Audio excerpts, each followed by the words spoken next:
Hello, Taylor from Doomed to Fail. We are on spring break. Well, I am. I'm in Japan. But Forrest is taking a break. And I am going to re release 4 episodes for you this week, starting with the one on Marie and Pierre Curie. So I hope you enjoy this story. And I also know that I kind of mess up what radium does for cancer, but I talk about it later how I fix it. So whatever, it's fine. I know already. I got your emails. Yeah, hope you enjoy. If you have any questions or ideas for us, give us a shout at doomtofailpod@gmail.com. Thanks. In the matter of the people of the state of California versus Orenthal James Simpson, case number BA096. And so, my fellow Americans, ask not what your country can do for you. Ask what you can do for your country. What's the coloring book? Is it Dora the Explorer? Oh no, it's like one of these really hard ones. It sounds like the only kids show, you know? Yes. No, it's just like it's one of these like really hard to color ones, you know? Like a lot of detail. That's great. That's awesome. Oh, she did a great job on that one. Yeah. I mean, she's 8. She can color. I don't know sequentially how these things work. Yeah. I think I asked you in Palm Springs if she was like 4. You asked me if Miles was like 2, and I was like, he's 6. Like, what are you talking about? Like, he's walking. He's playing baseball. He can read. You're so funny. He has a driver's license. What are you talking about? He's in college. I'm so sorry. He's very smart. Okay. So next week, yes, Ireland. I'll edit on the plane, so you'll probably get it a little bit later than usual. That's fine. But yeah, the whole family's coming over. They're gonna like send me off like I'm Jack in Titanic. Oh my God, that's so funny. They're gonna like drape you in an Irish flag and like you over there? Oh, it's Coronation Day too. Did you see that this morning? Coronation. What does that mean? King Charles was Oh my God, who gives a shit? I mean today. But I mean, You lost me. No. But my point is that the people in Ireland are gonna be riled up because they hate them. Okay, so That'll be fun. do you know that Ireland is actually 2 countries? Yes. Okay, so does everybody know that? And I just learned it like this week. Yes. Cool. Mm-hmm. That's awesome. Mm-hmm. I'm glad. Well, congratulations on learning that. Thanks. Yeah, no, yes, it's Ireland and Northern Ireland. There's been a lot of tension.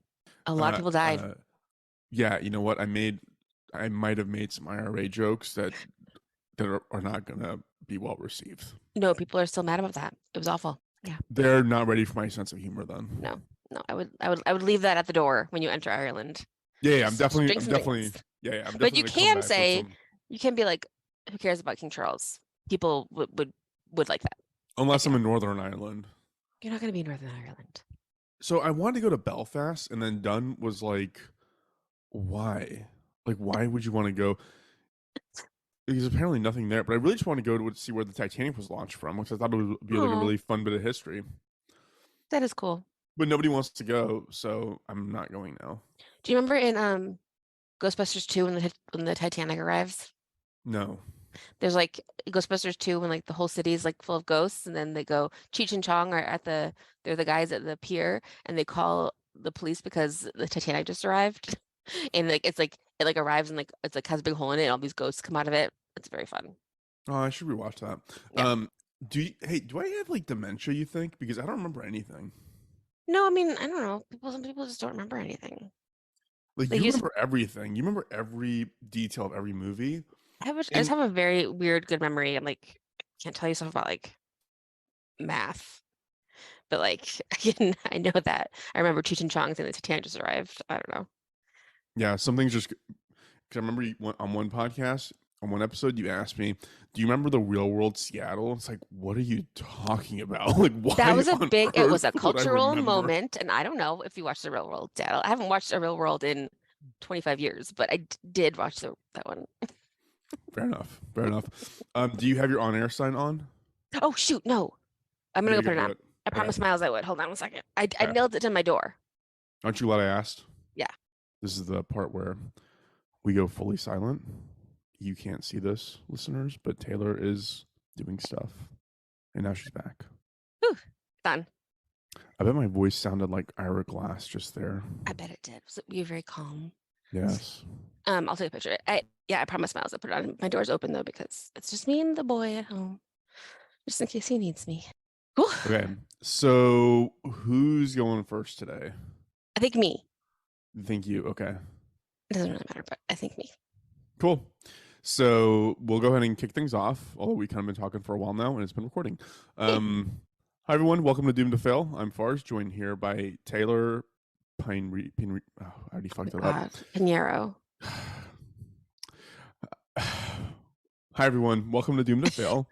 I'm Fars, joined here by Taylor. And today we're going to bring you two more stories, one historical, one true crime of relationships that were doomed to fail. How you doing, Taylor? I'm good. I'm ready. You ready? Yeah. Ready to do this thing? Yeah, I'm ready to do this thing. Let's do this thing. All right. You tell me what you're drinking, and then I'll go. Budweiser. It's gonna be very straightforward, very simple. My story takes place in Missouri, and St. Louis, Missouri is the home of Budweiser. And so and also my story is very blue collar. It involves very blue collar people. And I feel like Budweiser's the beer for the people, you know? Yeah, totally. I get that. It's not all hoity toity. It doesn't call itself champagne of beer the way Miller does. I think it's all Miller. fancy who do they think they are? Their monocles. Yeah. Their top hat and monocles. Drinking Miller Light out of a champagne flute at the coronation. At the coronation of the king who we fought to secede from people. Have we forgotten already? Yeah. Have you forgotten already? It's just a blip in history. There you go. Ridiculous. We're such patriots. No, I never want to be called a patriot, but I mean, whatever. You're alienating us from our audience. I am not. I do not identify that way, but we can whatever. Cool. So I'll go first, and we'll go back in time, and we are drinking Radiathor, which is water infused with radium. It was a patented mix of water and radium. It was manufactured in 1918 to 1928 by the Bailey Radium Laboratories in New Jersey. It was like a miracle drug. It would make you feel better if you were like in pain or whatever. That was what it was supposed to be used for. A man named Eben Byers in 1927 got injured, and he was prescribed by his doctor to drink Radiathor. So the bottles are really small, and he drank about 1,400 of them before his face fell off. Have you heard of this guy? No, but the drink itself sounds. Oh wait, I think I have heard of this guy. I'm going to send you a picture of his face. Oh God! So I'm going to do it in the chat in here. Okay, so this is a drug or a drink that was specifically created just to cause cancer. Is that the idea? No, it was supposed to make you feel better. I kind of like him. It's terrifying. Half of his face is like literally not there. Like he would be really good in like a horror movie, but I guess they didn't have horror movies back then. No, it is a nightmare. So why did he drink 1,400 of them? Because it was supposed to make him, it made him feel better, like give him like energy at first, but then it's obviously like caused all these cancers. So we're not talking about him, but we're talking about radium. So wait, Taylor, did you know that Eben Byer is short for Ebenezer? Eben is? Yeah, it's short for Eben. His name is actually Ebenezer Byer. I love it. We need more Ebenezers. That's another one, Fars, when you have children. Ebenezer Silk and Sand. Wait, like this guy going places. This guy lived for 52 years. Yeah. Did he die of this? I don't think so. I don't know. So he carried on living with half a face. Like I don't even. Oh, it's so scary. I don't know like where you put your food. I don't know like anything about this. Oh no, he did die. So he died of this, right? Yeah. He died from multiple radiation-induced cancers after consuming Radiathor, a popular patent medicine made from radium dissolved in water. And apparently, he was like a really good golfer too. I know. I was gonna say that. Our stories have such weird through lines. I know. I was reading the Wikipedia page last night, and I was like, "Oh, he could have been a famous golfer, but his face fell off. But at least he didn't murder anybody." So, wow. Okay. Yeah. But we're not talking about Eben. We're talking about the mother and father of radioactivity, Marie and Pierre Curie. Sweet. I'm into it. So did you read that the Google AI guy quit this week? Did you see that in the newspapers? I did. He sounds so annoying. He sounds like one of those dweebs that you just want to steal a stapler.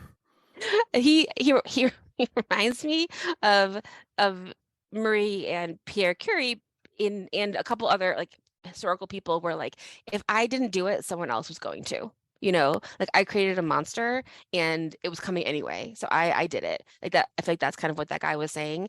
Same with like the Wright brothers. So I read a book about the Wright brothers a while ago. Maybe I'll talk about them in the future, but one of them died earlier, but one of them lived all the way through World War II. So he saw like all of the devastation that came with knowing how to fly. But what are the consequences? What are the benefits? Like, you know what I mean? So Pros and cons. oh my God, what's this guy's name? Hold on, I gotta find this guy real quick. Oh, Weinstein, professor, annoying. Yeah, there he is, Brett. So I went to this fucking guy. I went to this conference in Austin Mhm. like a couple of weeks ago, and it was like this independent movement conference, and so it was really interesting actually. I had a great time there. But they had this panel, and on the panels they would also have like an AI. So like these people would answer the questions that the moderator would pose, and then the moderator would say, "And now let's ask AI what it thinks." Uh-huh. And they would like play this audio recording of like what the AI bot on ChatGPT thinks. Do you know who Brett Weinstein is? No. Okay, so he came to prominence at Evergreen College as a professor of biology who I forgot what there was something he did around like racism that like really flared people up. It was probably stupid. But it was also like probably overreaction to it.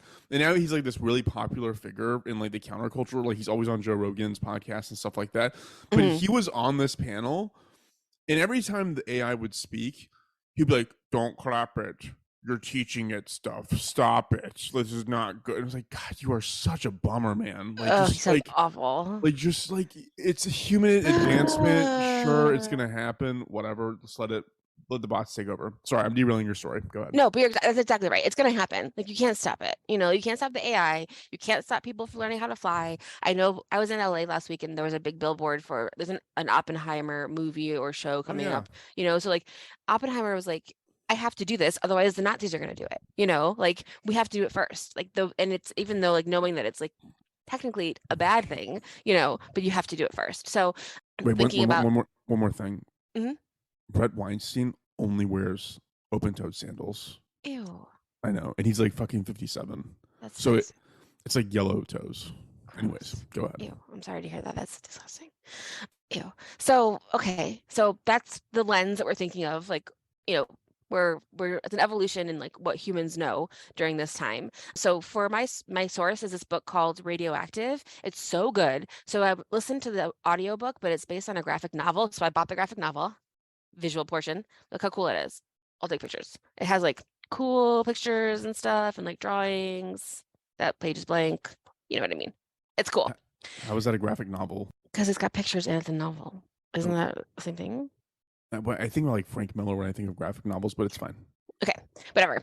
It's great, and then also is a movie that is it's on Amazon called Radioactive, and Taylor-Joy is in it. She's in everything, so whatever. So I also so thinking about Marie and Pierre Curie, I tend to like get super into like the subjects that I'm researching each week. So like thinking like Marie Curie is fun because you have to be super smart, like smarter than everyone, and you have great posture. I don't right now, but she like had a great posture. She was super smart, and she didn't like indulge. Like Oscar Wilde, when we talked about him, he was like super smart, but he was like indulgent. He was like Marie Curie would never have gotten fat. She was just like studied and like wanted to like be smarter than everyone because she was and like knew that she could be. So this is basically a book report of this book that I read, this graphic novel, and I also am like, why are book reports like in the culture bad or like annoying when I'm like, if I read a book, I want to talk about it.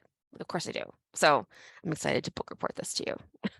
Well, I think it's bad because if you force someone to read a book, Yes, true. that's But the if you're part that like, sucks. choose a book and Exactly. share it. Yeah. So I kind of mentioned some other, Oppenheimer. We'll talk more about some of these some tragedies that came out of this. At the end of the film Radioactive, they have Marie Curie, like as she's dying, like they have her like walking through like the ruins of Chernobyl and like Hiroshima and like things like that. Like they have her like kind of seeing the future, which is interesting. So we'll recap those at the end. So Pierre Curie was older. He was born on May 15th, 1859 in Paris. His father was a doctor, encouraged him to go into science. He had a degree by the time he was 16 and started working at the Sorbonne, which is a school in Paris. They say that like all the time. So Sorbonne. Marie was born Maria Sladkova. on November 7th, 1867, in Warsaw, Poland. So she was the youngest of six children in Russian-controlled Poland. It was very tightly controlled by the Russian government at this time. When she was 16, she went to visit family in the Carpathian Mountains and like started to like really get into science and nature. I only really mention that also because whenever I hear Carpathia, I think of Vigo from Carpathia, which is also from Ghostbusters too. Yes, we did not record that part, but me and Taylor were discussing Ghostbusters earlier on before we started recording. So it's another Ghostbusters 2 reference. But yeah, so Vigo of Carpathia. If you know, you know. So Maria, when she was still Maria, she wanted to study. She was really smart and she wanted to learn more. The Russian rulers didn't want Polish people, especially women, to get an education. They wanted to quelch Polish history, culture, language. They didn't want anybody to learn anything. They just wanted them to serve Russia. So she joined a secret school called the Flying University, which is called flying because it was in secret places, and they would take math classes and chemistry and all in people's apartments and back rooms and that kind of thing.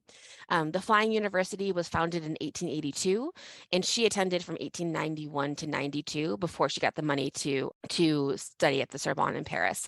And it was eventually shut down, the Flying University, by Russia in 1905, which is probably a fun story that maybe we can talk about later, but that's pretty cool. But before she was able to go to Paris, she needed to raise some money, so she took a job as a governess for a family just outside of Warsaw. While she was there, she fell in love with the son of the family. He was older, and they fell in love. And his parents were like, "You can't marry her. She's just a common person." So he left her and left her kind of heartbroken. So by the time she moves to Paris, she's heartbroken, and she's really intent on studying. She lives in a small attic room where it's always cold, and she just reads and just learns, and she got this spot at the Sorbonne to study. Out of 1,800 students that were there, only 23 were women, and so she was one of those. So now she's in Paris. So now both of them are in Pierre and Marie. She changed her name from Myra to Marie to sound more French. Both of them are at the Sorbonne studying magnetism.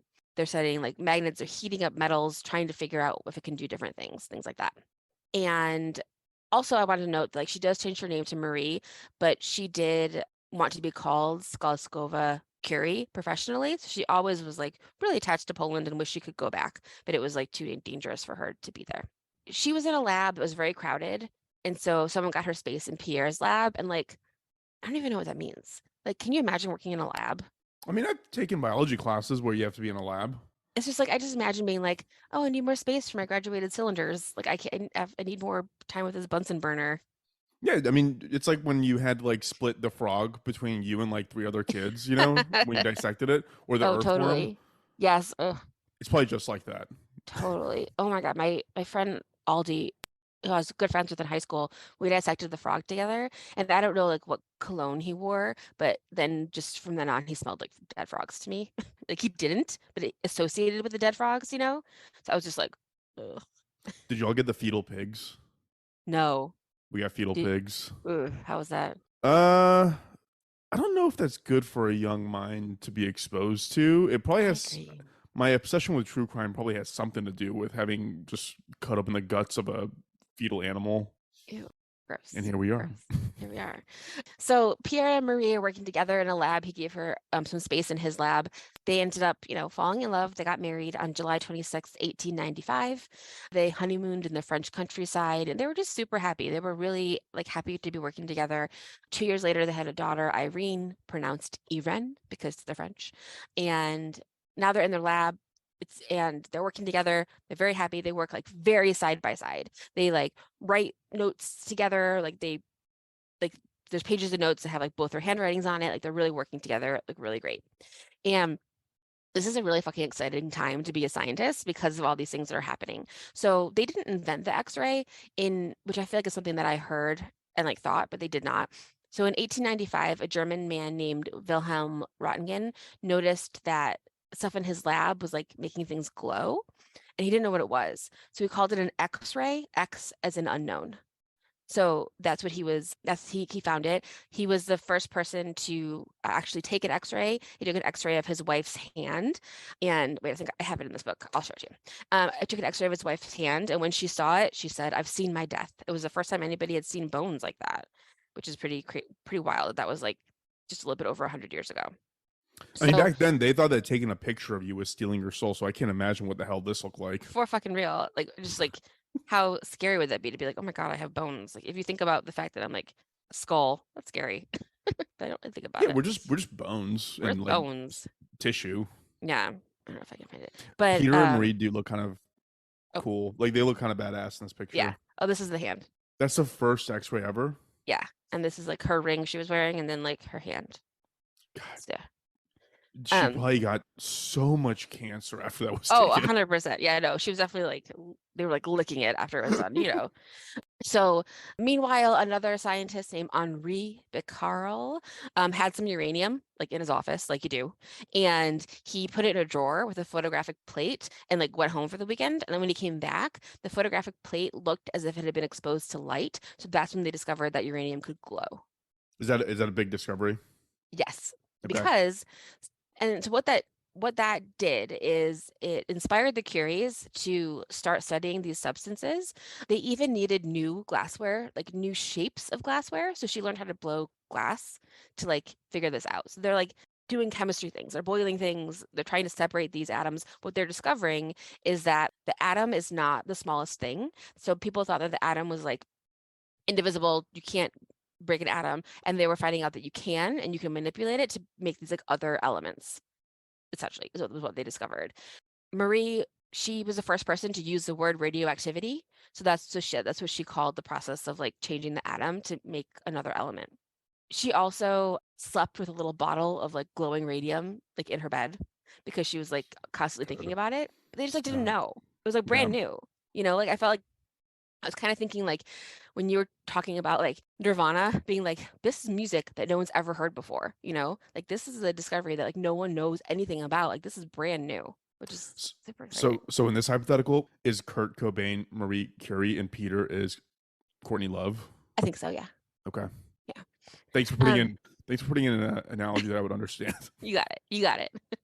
Another fun kind of side note is that like some people who like loved the glowingness of radium and radioactivity were people who did seances. So this was like also like a big time for like spiritualism. So, you know, they're like, oh, now I can like, you know, make the air glow and I can like paint the ceiling a weird thing and like make things seem more ghostly and like things like that. So people who seances used it all the time as well.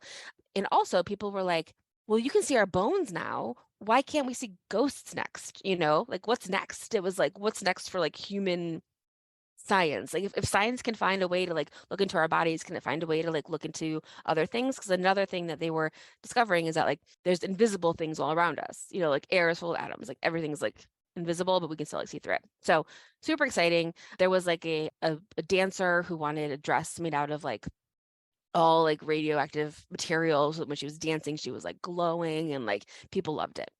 It was also in like a whole bunch of stuff like the Radiathor, things like that, because they didn't patent it. They could have, and they could have made a lot of money on it, but they didn't because they were like, this is like an important scientific discovery for the world. So people just kind of ran with it.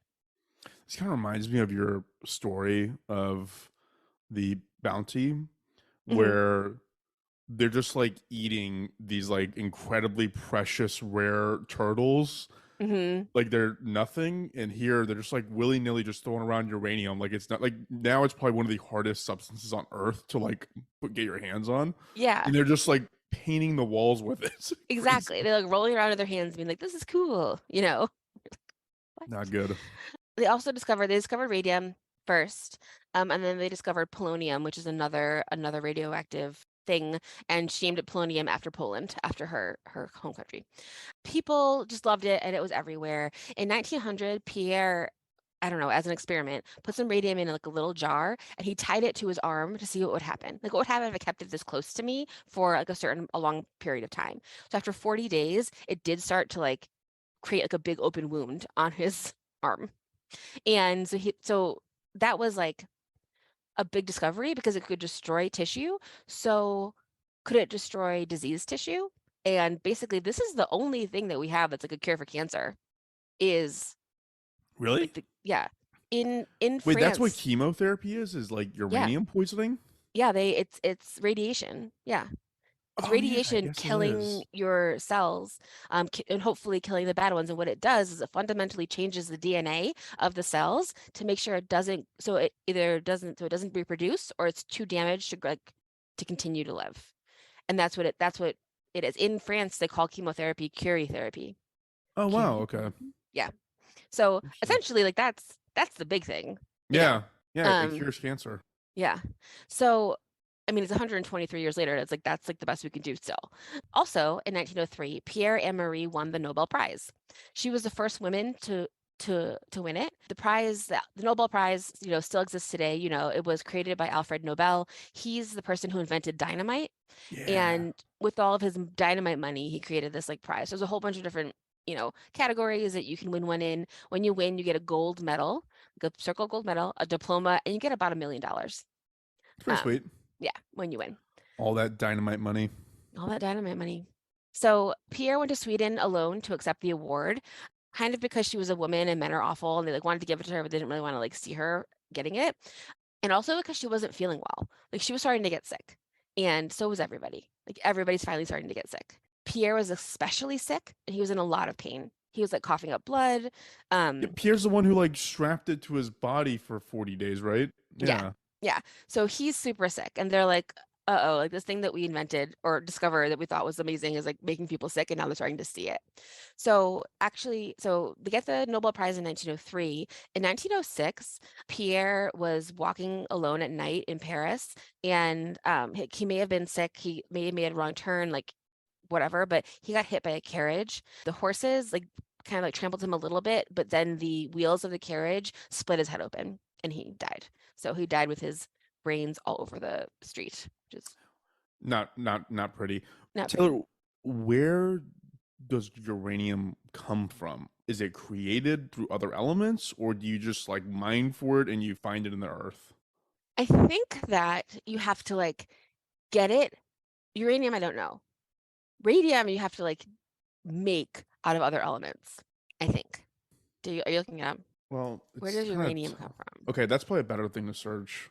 So uranium naturally occurs, it's in like ore. So you can get uranium from like ore, but radium, it's okay. Radium is come from the decay of uranium. So they like sped up the like half-life and like the decay of their uranium, and that's what made the radium. Okay. Well, I'm glad I asked. I mean, I'm glad you asked too, 'cause I don't know. I only still sort of understand it, but yeah. Like yeah, that's what I'm saying. Like they're in their lab, like they figured out it took like millions of gallons of water and like millions of hours and millions of like cubits of gas to like heat the water and all these things to get like half a gram of radium. Like so they'd had to like distill it in some way to get Right. it. So Marie was devastated. She had two kids at this point. Pierre is gone. So she was given Pierre's professorship at the Sorbonne, which is bittersweet, because it was exciting that she was able to get that job. So he was a professor there. She was the first woman. She's actually also the first woman in France to get a Ph.D. And so she was now a professor. 4 years later, after Pierre's death, Marie began an affair with a former student of Pierre's named Paul Langevin. Paul Langevin was married. So that was the bad thing when they like had their affair, and his wife was really pissed. Like fair, but she in the movie is played by the woman who plays Jen Barber in the IT Crowd. She's like hard to take seriously because she's so funny in the IT Crowd. But so she was like going to make it public. She's going to publish their letters. She's going to tell everybody. She like wanted a divorce. She was just like so mad about this. Paul himself was super smart. In the 1940s, he would be arrested by the Nazis for being in the French resistance. So he's super cool.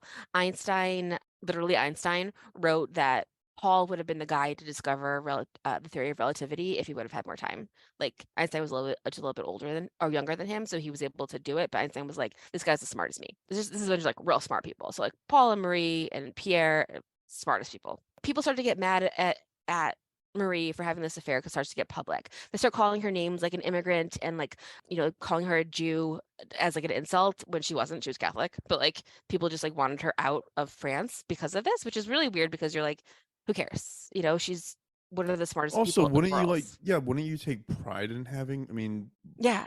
Like she's ridiculously smart. Like get over it.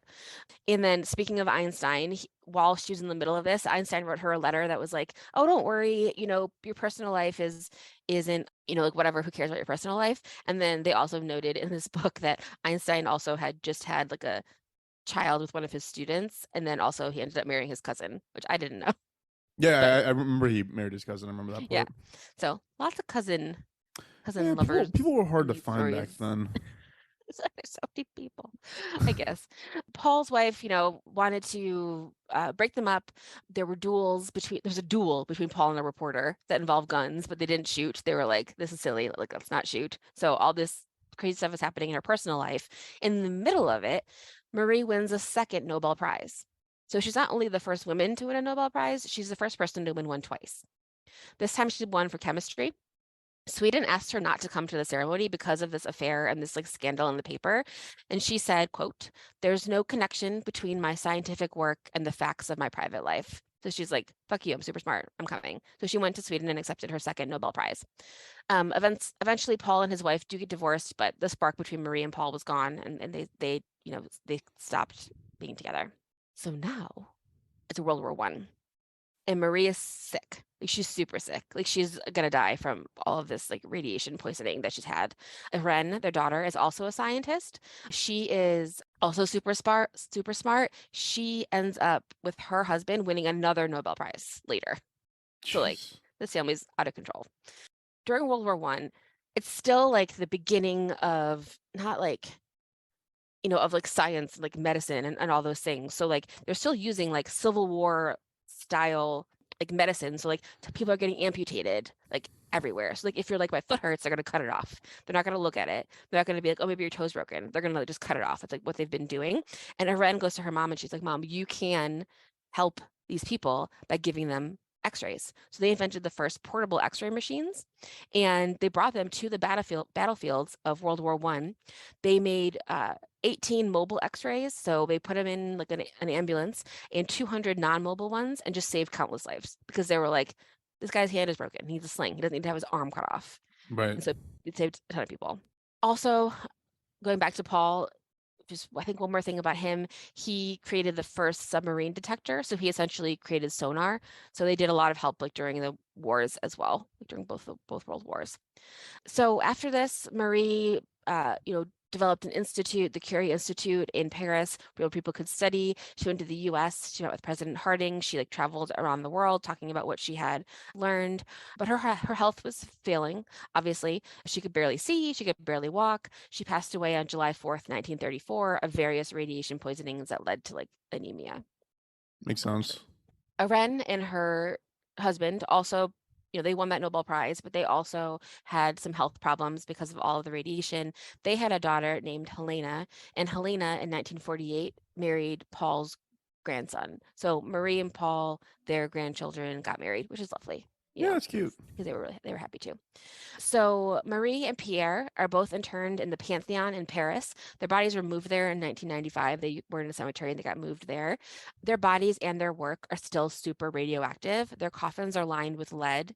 And if you wanted to actually look at their like notebooks, you have to like wear a hazmat suit and Yeah, you of can't touch course. it. With the way that radium works, like the half-life, so like half-life is like, and this time it'll be half, and then it gets like faster and faster. Her body will be half as radioactive as it is right now in 1,500 years. So she's gonna be radioactive for like a really long time, Wait, how old was she when she died? like 64. I mean, she lived like I mean, for that time, that's probably like a normal lifespan, right? Yeah, I think so too. All things considered. Yeah.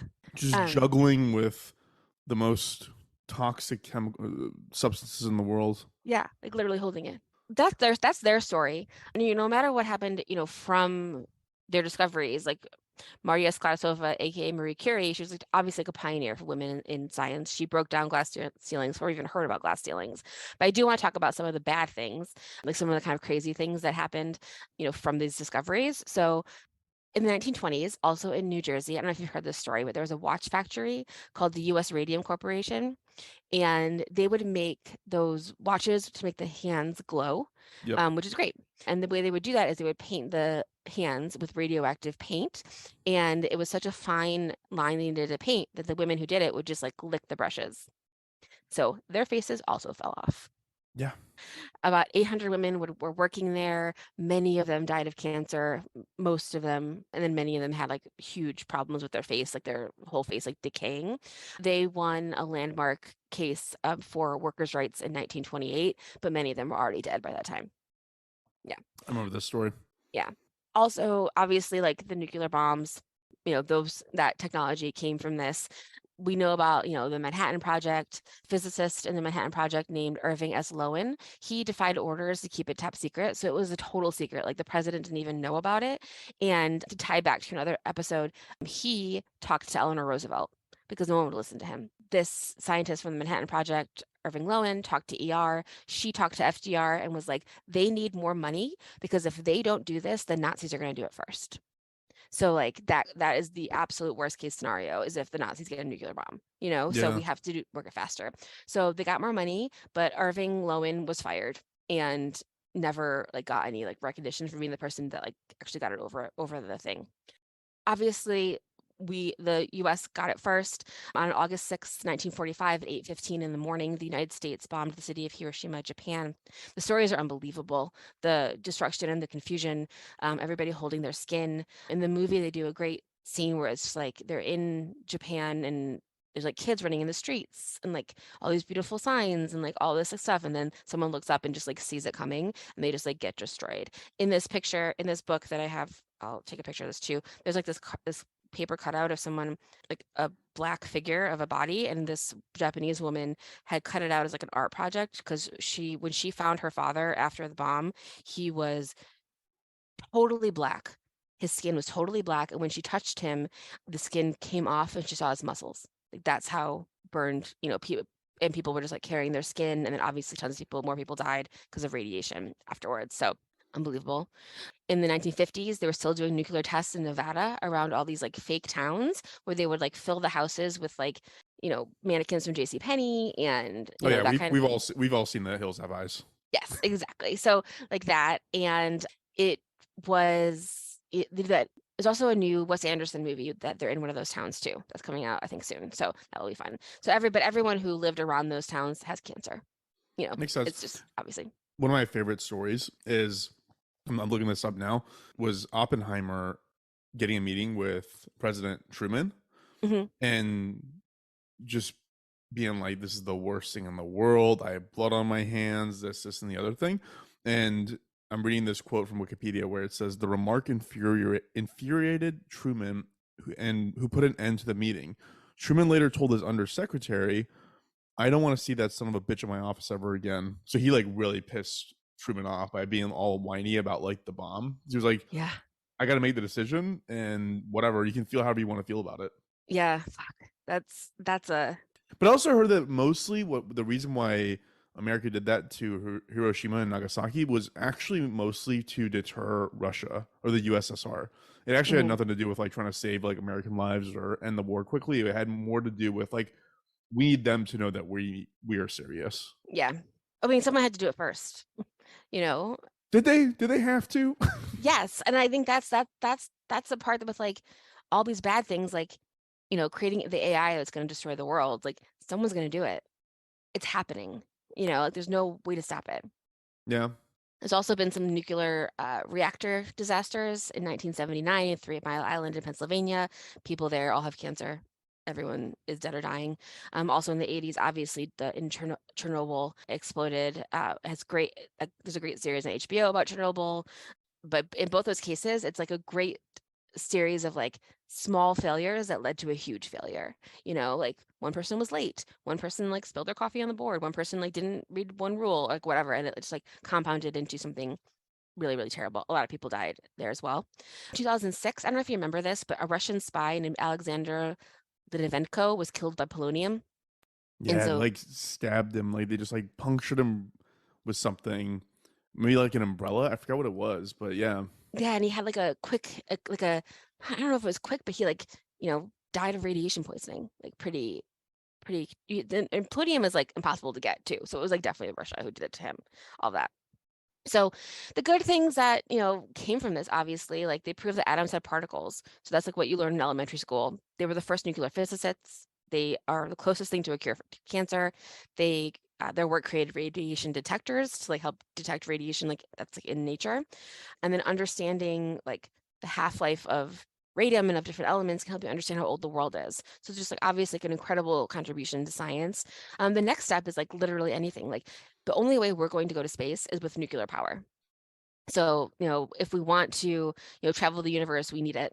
And there are in space right now, there are asteroids and craters on planets named after the Curies, because like everyone knows that they are the people who are going to make that possible, the way that we get there.